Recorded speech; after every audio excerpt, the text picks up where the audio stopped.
We're stuck in this wreck until everybody learns the rules. Yep, all of them.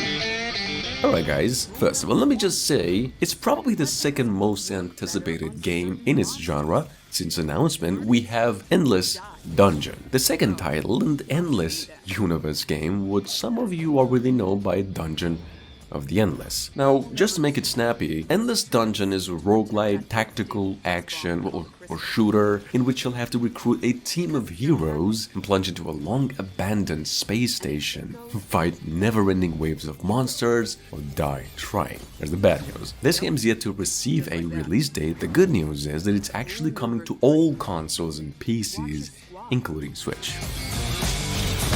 Even if you've got the guns, the turrets, and the crystal, you can't do everything by yourself. If you fight alone, you die alone.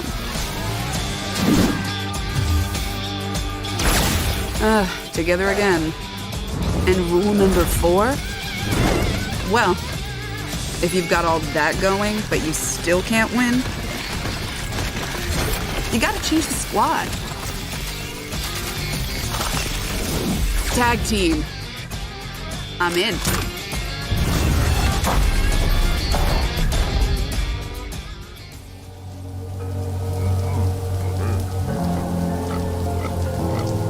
We have Moroi, what's touted as a top-down, surreal horror hack and slasher with adventure elements and a heavy focus on story. It's kind of a funny game, actually reminds me of the classic adventures, which is kind of hilarious, but it's actually a work in progress that apparently started as a free-time project and now into a full-time project. Moroi's said to be coming to PCs now through Steam sometime later this year. Check it out.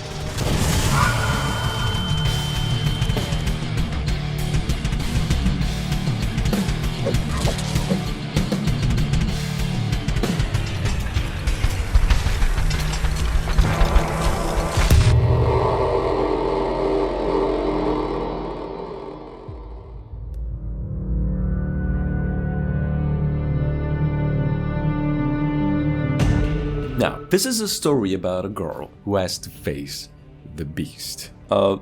Silly Polybeast. See, this game is a story-driven shooter being made with some decent shooting elements. Well, you could probably tell by the looks of it, and if I'm being honest, besides the trailer and the fact that it is coming to PCs through Steam, there's about zero more information regarding the project. Just take a look, this game's yet to be given a release window.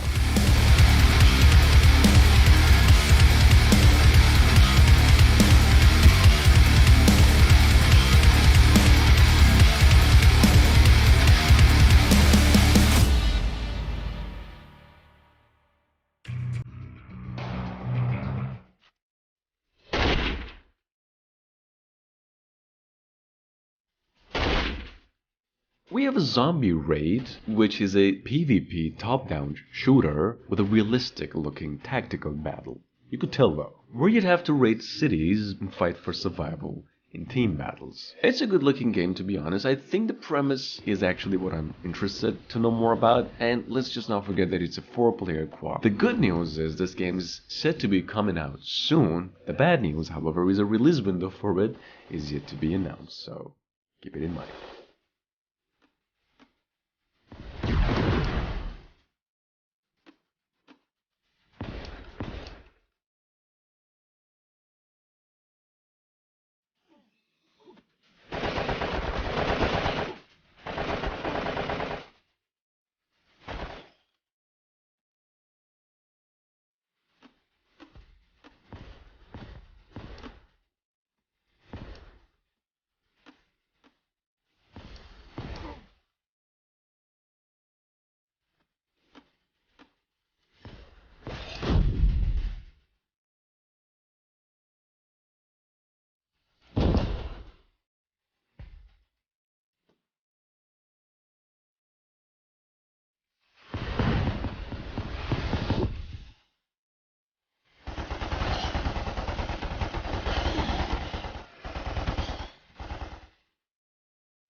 Evacuation sequence activated.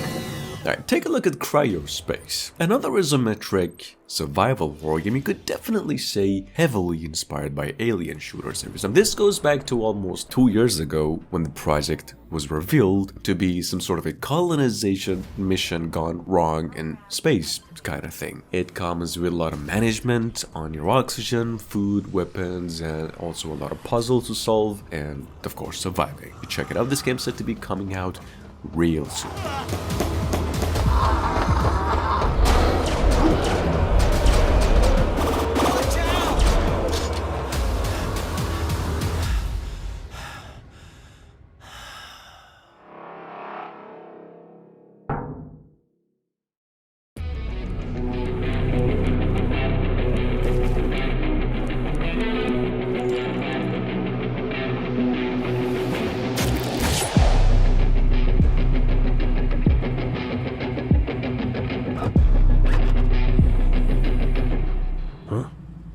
Suit for Hire, on the other hand, is a top-down action shooter. Tactically is what they said, blending weapons and martial arts together, trying to make it all work. And boy, does it work like a charm. I think that the teaser over here, to be perfectly honest, speaks for itself. The game is actually sitting on Steam through early access for about $15 and a very, very good reviewer score as well. Check it out.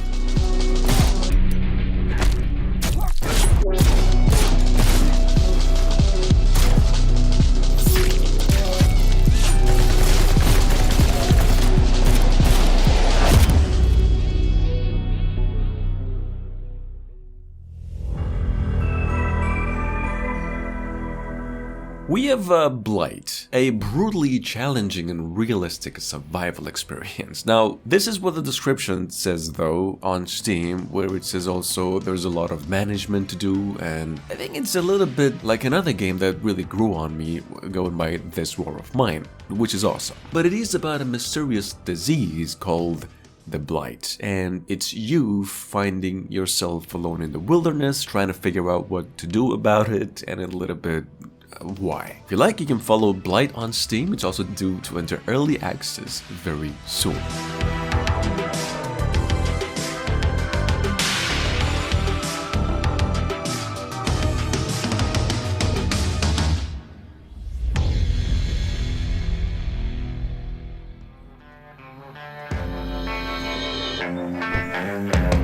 Last but not least, y'all, it's The Last Stand Aftermath, which is available now. It's probably one of the best roguelike zombie shooters to sink your teeth into. It's a bit rough around the edges, it's nothing serious at all. Here's the thing, I think if you do miss the classic adventure games, basically roguelikes, this game's definitely the one true gem that you can actually consider picking up right now. Honestly, I would say at times, this game is even close to being the perfect zombie game in a few ways. You'll see.